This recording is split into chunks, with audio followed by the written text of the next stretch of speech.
Estamos hoy con el secretario de Gobierno de la Ciudad de Bogotá, el alcalde Gustavo Petro, el doctor Antonio Navarro Wolf, ampliamente conocido a nivel nacional e internacional.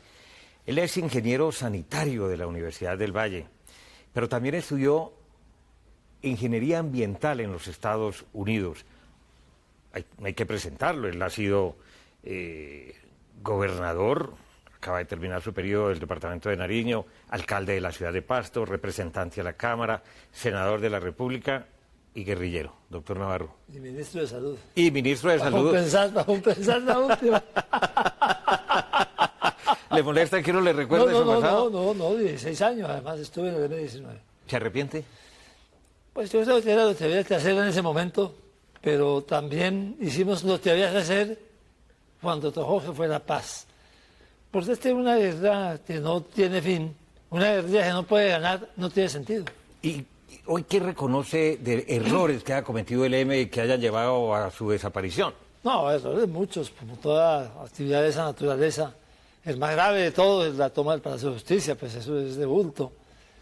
Pero claro, era una apuesta que además yo le decía a la gente del Partido Liberal, a quien le heredamos alzarse en armas en este país en contra del gobierno fue el Partido Liberal, que se alzó en armas, no sé, como 20 veces a lo largo de la historia. Pero eso ya pasó eso ya es historia. Eso ya es historia, ya no hay ninguna, sobre todo después de la Constitución del 91. De la que usted fue copresidente. Tuve la suerte de coincidir con ese momento histórico. No tiene sentido el alzamiento armado porque los espacios en la democracia son absolutamente suficientes para todos los matices de la vida política. Y se ha demostrado con creces, ¿no? Mire usted la carrera política democrática que ha venido adelantando, la del doctor Petro, la de Eber Bustamante, la de muchísimos otros militantes y Claro, militantes, ¿no? aquí hay espacio para hacer oposición, aquí hay espacio para ser distinto, aquí hay espacio para tener una personalidad política propia en la democracia de la Constitución del 91. Antes no lo había igual. Antes o liberal o conservador o nada. En este momento hay espacio para estar por fuera del Partido Liberal y el Partido Conservador. Pues afortunadamente hay espacio para todos. Esta es una democracia incluyente, un Estado social de derecho, un respeto a las minorías que no existían en el pasado. ¿Usted alguna vez fue informado, fue consultado, se enteró, participó, coadyuvó a la toma del Palacio de Justicia? Absolutamente nada. Para ponerlo en términos técnicos, yo estaba por fuera de la línea de mando, porque estaba herido, estaba en Cuba, en realidad recuperándome, empezando a usar una prótesis, y estaba por fuera de todo el proceso decisorio desde mayo de 1985 hasta los hechos del Palacio. ¿Qué sintió y qué presintió que iba a pasar con la toma y posterior retoma del Palacio de Justicia? Bueno, yo me enteré porque un mesero me dijo, yo estaba almorzando en La Habana, en un hotel, y me dijo el mesero, ¿no eres colombiano? Y dije, sí. Me dijo, mira, en tu país está armando un lío tremendo. Fui a encender la televisión porque el mesero me dijo que estaba en televisión y estaba un tanque entrando al palacio.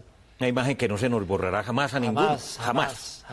Y en ese momento dije, uy, se nos vino el mundo encima. Esto va a ser una cosa feroz. Porque no podía ser de otra manera. En el centro de Bogotá, tanques entrando a ese palacio. Se me encogió el corazón. Y todo el tiempo fui muy crítico de esa decisión, de la manera como la tomaron, quienes la tomaron. Iba a discutir el tema con Álvaro Fallar, y él estaba saliendo del país y lo mataron aquí en Bogotá.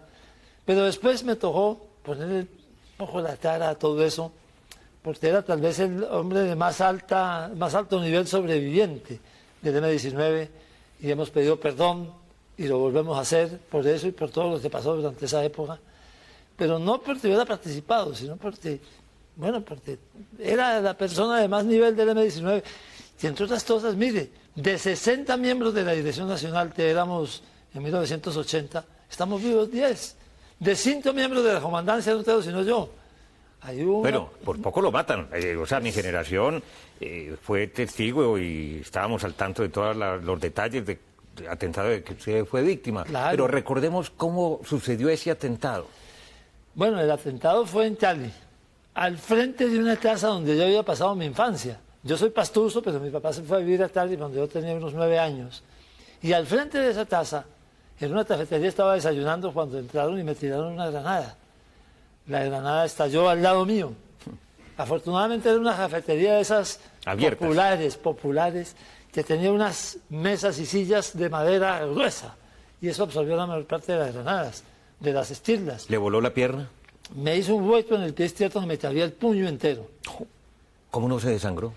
Bueno, porque pasó una ambulancia, mire usted la suerte que tuve, pasó una ambulancia, oyó la explosión y arribó.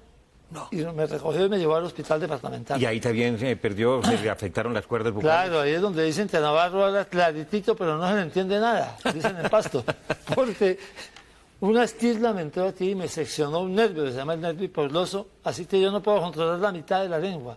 125 estirlas tenía. 125. Bueno, al final me amputaron la pierna, el pedazo amputado se llevó como 100, pero todavía tengo 25 estirlas en diversas partes del cuerpo, pero me salvó esos muebles viejos y sobre todo rústicos que absorbieron la mayor parte de las estirlas de la granada. Cuando uno es víctima de un atentado criminal de esa naturaleza, de esa magnitud y de ese daño, ¿qué piensa de la violencia también del otro lado, de la que generan las organizaciones al margen de la ley? Todo eso no tiene sentido, Lo que pasa es que, claro,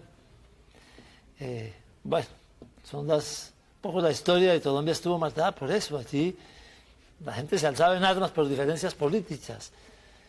Yo creo que eso ya es totalmente pasado. A mí me pasó una cosa con este atentado.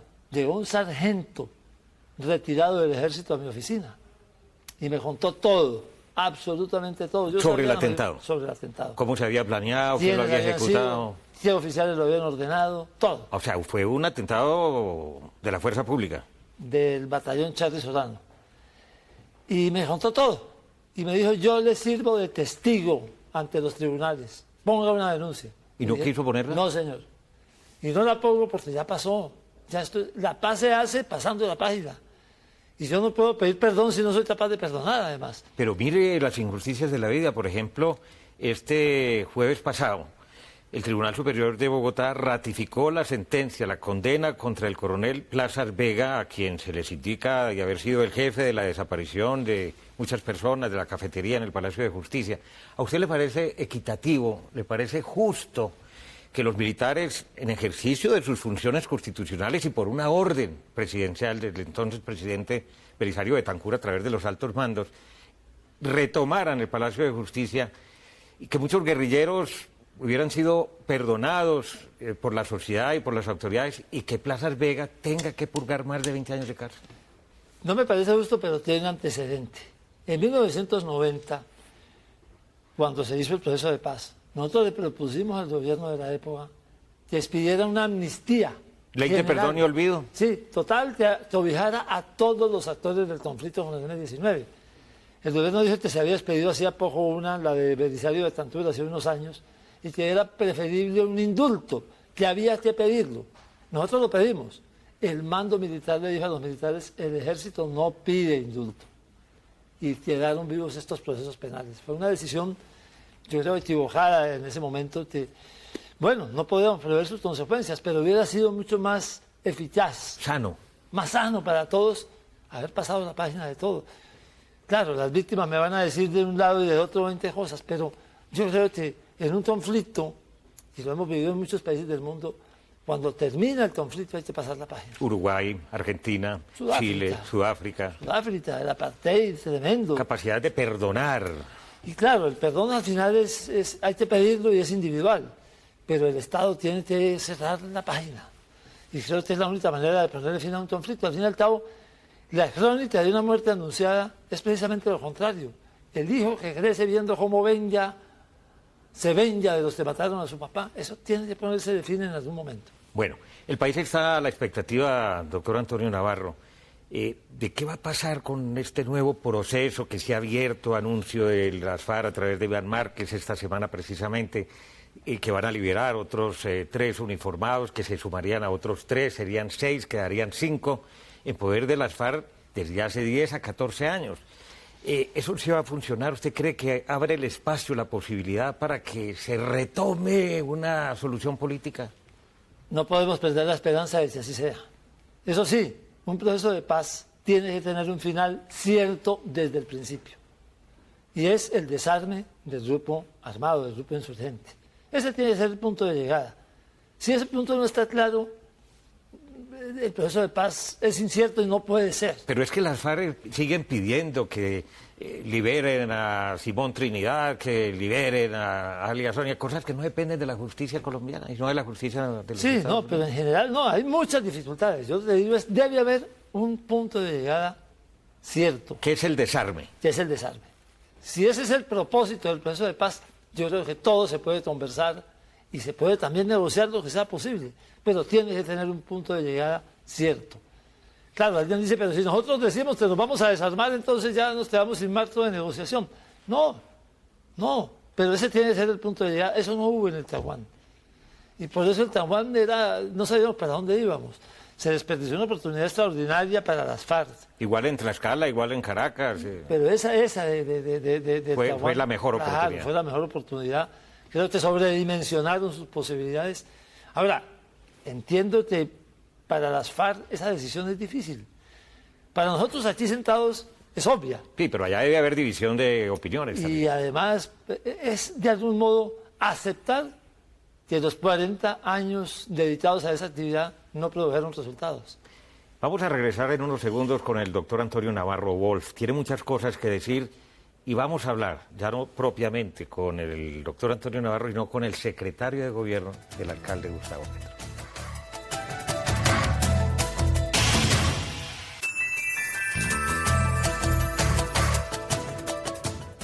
Doctor Navarro, como un exministro de Salud en la presidencia de Gaviria, es copresidente de la Asamblea Nacional Constituyente del año 91, con Humberto de la Calle, con Álvaro Gómez Hurtado, es representante de la Cámara de Senadores, alcalde de Pasto, es gobernador del departamento de Nariño, tantas cosas que ha hecho usted en su vida. ¿Acepta ser secretario de gobierno del distrito de Bogotá? Para que usted vea.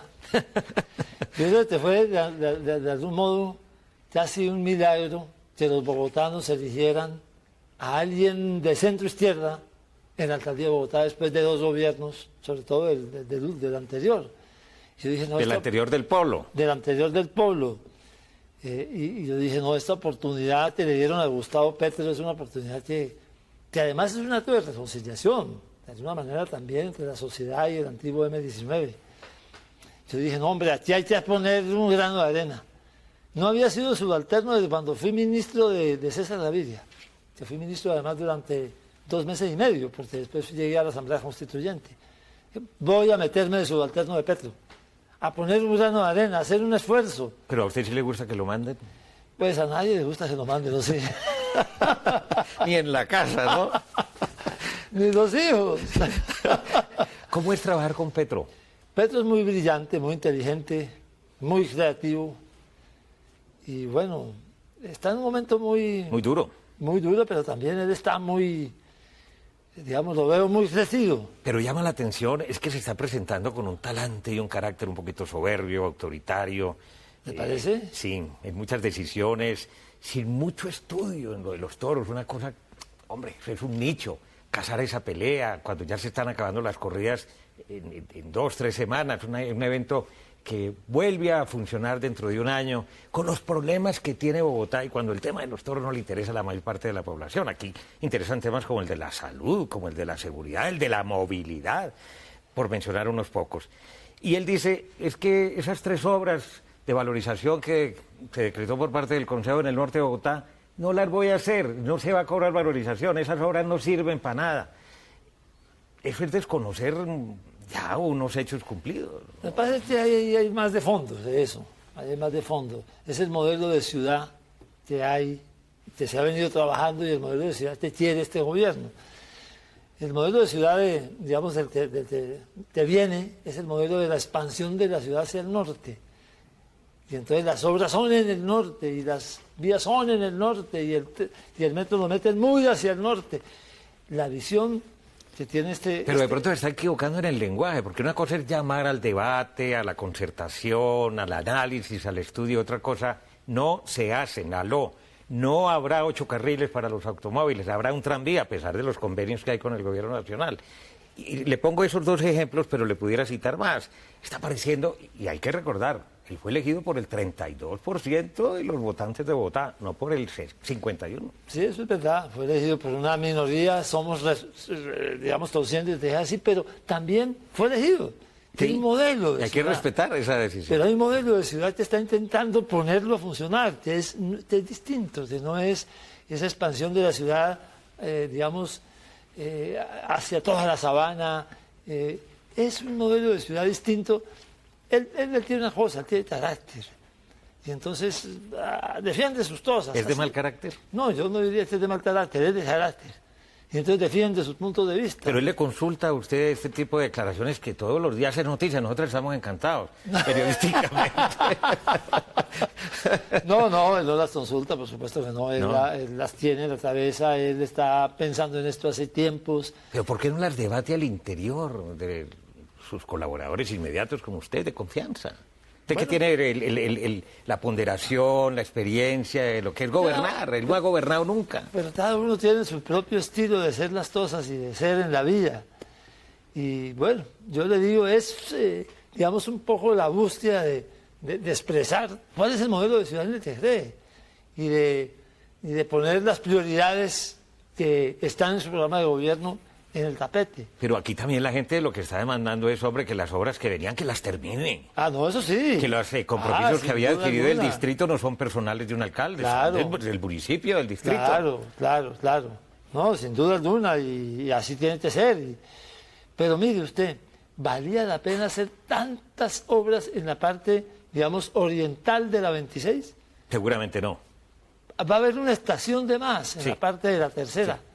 Tumbar puentes y hacer un montón de cosas para llegar a una estación más de Transmilenio. Es un poco la discusión de si le damos continuidad a todo o buscamos una... Por lo menos lo que está hecho o a punto de ser terminado, que se tenga la racionalidad de Se va a ponerlo a terminar. operar y a funcionar. Claro, se va a terminar, nos falta más hacerlo primero, que hay que hacer. Y hay que hacerlo en el tiempo más breve posible. Tal vez tomar una frase de Petro. Yo estoy dispuesto a que me abran una investigación, con tal de que esto se haga más rápido. Pues todos estamos desesperados con la lentitud, como se hacen las obras públicas en la ciudad. Dos preguntas finales. ¿Cómo se imagina Bogotá dentro de 4 años, al término del mandato de Petro? Bueno, una ciudad habiendo adoptado un proceso de participación mucho más intenso, una ciudad con las obras terminadas y otras en desarrollo, pero con una lógica distinta de seguir expandiendo la ciudad, una ciudad más densa, una ciudad más segura. Estamos trabajando intensamente en buscar resolver temas de seguridad. Y una ciudad que recupere la confianza en sí misma. Yo he estado pensando en la necesidad de hacer una campaña que se llame ¿Por qué estoy orgulloso de vivir en Bogotá? Hay que recuperar el sentido de Claro. pertenencia y el optimismo hacia el futuro. Tiene unas cosas extraordinarias que la gente que vive aquí no las ve. Pero yo estuve 5 años por fuera, la ciudad con más bajo índice de homicidios del país, aunque sigue siendo alto, la ciudad con el mejor sistema de transporte público del país, con todas sus dificultades, la ciudad con la mejor calidad educativa superior y aún también de secundaria, con los mejores colegios del país, una ciudad que tiene un montón de cosas de las cuales estar orgulloso. Hay que hacer esa campaña, Yo creo que hay que doctor hacerla. Navarro. Ahora, ¿y su futuro? Yo estoy llegando a una edad en que uno no sabe qué pasa. Yo Bueno, lo que he aprendido- apenas 60 años. 63. 63. Esos son un montón, pero sobre todo he aprendido una cosa en mi vida. El futuro depende de lo que uno haga ahora. Entonces yo tengo O sea, el futuro presidencial de Petro estará ligado a los resultados en la alcaldía. El futuro de lo que sea, el mío personal, depende de mis resultados ahora, de los que yo Que no sea sea que en el capaz de hacer futuro a ahora. él le vaya bien y a usted también y los dos empiecen a competir por la carrera presidencial. No, déjeme tranquilito, yo ya soy del poema de, ¿cómo es? De Samaniego, de la zorrilla. Pero no me vaya a decir usted que está pensando en retirarse pronto. Yo no sé, tengo que cumplir con una norma que dice que a los 65 años hay un retiro forzoso de todo cargo público que no sea de elección popular. Así que dentro de año y medio cumplo 65, Darío. Y me lanzo a la política. Pues no sé qué haré. Vamos a ver si me aburro, con entusiasmo, qué hago. Pero ahora lo que hay que hacer es lo mejor posible para mirar si hay futuro o no. Y ojalá se pueda hacer por el bien de los bogotanos, de esta ciudad que se lo merece todo. Es una ciudad extraordinaria a pesar de sus problemas. Y todos tenemos que coadyuvar si nos dejan, por supuesto, si no hay imposiciones, si no hay discusión democrática, abierta, participativa, para que Bogotá sea lo que tiene que ser. Ha pasado en Entérate el doctor Antonio Navarro Wolf. Pero continuamos aquí, porque viene el tema de la cirugía estética mal hecha, también de lo que hay que hacer para que las pacientes no se mueran o no se perjudiquen para el resto de sus vidas. Vamos a conversar a continuación en Entérate del canal Caracol Internacional con el médico cirujano plástico y estético Celso Borges. Ya regresamos.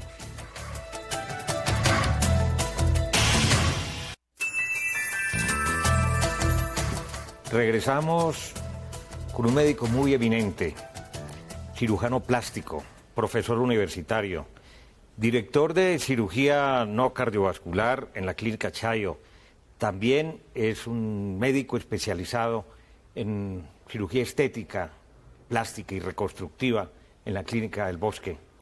Pertenece a muchas organizaciones gremiales y también iberoamericanas, porque en las últimas horas fue capturado en Europa el presidente de la organización que fabrica las prótesis mamarias conocidas con la sigla de PIP. Estaba tranquilo y dulcemente por allá, escondidito, gozando de la vida y sus millones, un ingeniero, no médico. Y vamos a hablar con él de esas prótesis, de la incidencia que tiene en la salud, no solamente de las colombianas que se han practicado ese tipo de mejoramiento, sino también de las repercusiones que puede tener hacia el futuro. Bueno, ¿en qué momento se descubre que estas prótesis mamarias se rompen y empiezan a ser un problema de salud pública? Esto se vuelve un problema de salud pública en Francia cuando ellos empiezan a seguir una cantidad de accidentes, de rupturas de prótesis que se presentaron hacia principios del año pasado, hacia mayo del año pasado. Las prótesis se rompen. Es normal que se rompan, no habitual, pero se pueden romper. ¿En qué porcentaje? El índice es un índice muy bajo, es un índice del 3 por 1000, que es un índice supremamente bajo y hace parte de lo que puede pasar con cualquier prótesis, de cualquier tipo. Pero cuando esto aumenta la incidencia de ruptura, inicia la investigación obviamente de las prótesis, empiezan a investigar prótesis rotas, encuentran que las de la mayor incidencia son exactamente de esa marca, van y revisan los materiales con los que está fabricada y encuentran que no coincide. Por lo prometido. El silicón que tenían ellos certificado, ese silicón no coincide con el que tenía el registro sanitario. O sea, ahí hubo mala fe. Hubo un cambio de fórmula, sin ninguna autorización, sin ninguna cosa, y esto generó que las prótesis, por decirlo de una manera, estaban defectuosas y generaban ruptura más fácil de la cápsula. ¿Y qué problemas y consecuencias podría tener para la salud de una persona que sufriera precisamente esa ruptura sin estar enterada de que el gel que se le introducía a la prótesis mamaria no era el adecuado? Entonces, tiene una circunstancia. Primero, la incomodidad de que la prótesis se rompa y que su contenido se salga de la prótesis. Hoy en día, afortunadamente, las prótesis están hechas de una cosa que se llama un gel coercible, que es un gel que se adhiere y que no permite que migre con mucha facilidad. Al no permitir que migre con mucha facilidad, él se queda ahí encapsulado. Queda en ese sitio. Y si además lleva bastante tiempo por encima de los 6-7 meses de colocada la prótesis, el mismo organismo hace alrededor de la prótesis una cápsula. Entonces todo el contenido de la prótesis y la gelatina de su interior queda en su posición. Ahora, ¿qué pasaría si se rompiera realmente del todo y penetrara el resto del organismo? Era una situación que pasaba antiguamente con las siliconas de generación médica de primera, segunda y tercera generación, que no eran coercibles, que eran mucho más livianas, por decirlo de alguna manera, y estas podían migrar a la cadena linfática, podían ir a la axila, podían terminar en otros órganos y producir problemas de reacción inflamatoria muy serios. ¿Incluso cáncer? No, no hay ninguna relación de causa-efecto entre prótesis mamarias y cáncer, y durante 25, 30 años se ha seguido muy juiciosamente esta circunstancia y está prácticamente descartada que hay una relación de causa-efecto entre una situación y la otra. ¿Qué dice la estadística en el caso de Colombia y en el caso de América Latina? ¿Cuántas mujeres que hayan recibido ese tipo de prótesis pueden estar en este momento muy preocupadas y pendientes y solicitando una audiencia, una cita médica? Pues yo creo que preocupadas están todas. En principio, la recomendación de nosotros, de la Sociedad Colombiana de Cirugía Plástica, es que primero identifiquen el tipo de prótesis que les fue puesta, acudan a su médico que les hizo la cirugía, se hagan un chequeo médico, se hagan una evaluación de laboratorios en cuanto a la parte de una valoración ecográfica o una resonancia magnética y se defina el estado en el momento en cómo se encuentran las prótesis. Es decir, hay que estar haciendo seguimiento. Haciendo seguimiento, pero con la circunstancia actual de la vigilancia establecida tanto por la recomendación del gobierno francés como la recomendación ya expresa hecha por el Instituto de Vigilancia Sanitaria Colombiana, que es el INVIMA, la persona que identifique que tiene esas prótesis, la recomendación es que se las cambie. ¿Cómo una paciente sabe que puede tener, se le ha roto la prótesis? Puede suceder sin ningún síntoma. Puede notar de pronto que cambia la consistencia, el volumen de las glándulas mamarias una con otra. La una se pone o más dura o más blanda que la otra. Puede tener algún grado de inflamación sin necesidad de tener enrojecimiento. Se puede presentar con enrojecimiento. O empieza a notar algún cambio, alguna diferencia que no es normal, importante, que no es una cosa que es sutil y que puede ser el resultado de la ruptura de la prótesis. La Asociación Británica de Cirujanos Plásticos y Estéticos, pues le ha sugerido al gobierno, incluso que el propio gobierno ya adoptó esa recomendación de prohibir la publicidad, la promoción precisamente de esta práctica de mejoramiento de la estética de las personas, porque puede ser inducida a engaño, a la gente se le venden falsas ilusiones, expectativas que después no se corresponden con la realidad. ¿Usted es partidario de esa decisión y que eso eventualmente también se imponga en Colombia? Lo que pasa es que hay una circunstancia con el manejo de la publicidad en general, y esta es una cosa que es combinada entre los que publicitan y los que hacen la publicidad, que permiten que se den falsas informaciones o se desinforme a la gente o se le den falsas expectativas. Hay una reglamentación expresa sobre el uso de la publicidad en medicina, que la tenemos en nuestra Ley 23 de medicina, en la que obliga, recomienda a los cirujanos utilizar una publicidad de tipo ético, justo, equilibrado, verdadera, que le dé la información a los pacientes que corresponde. Según una estadística, pues hay en Colombia cerca de 900, casi 1000 médicos que son graduados, que son profesionales, que se han especializado, que saben aplicar las técnicas de cirugía estética y reconstructiva y demás. Pero hay otro tanto, según entiendo, que no lo son, que no tienen las clínicas adecuadas, que no han hecho los estudios, que no son especialistas, que son unos comerciantes. ¿Cuántos casos creen ustedes que hay en este momento oficialmente registrados de pacientes, de mujeres que se mueren, bien sea en el procedimiento o posteriormente por una cirugía mal practicada en Colombia? Pues el año pasado se registraron más o menos en el Instituto de Medicina Legal en unos datos que no son absolutamente, porque hay datos de otras seccionales de medicina legal y estas cosas que llegaban fácilmente a los 28 o 30 casos. ¡Qué barbaridad, increíble!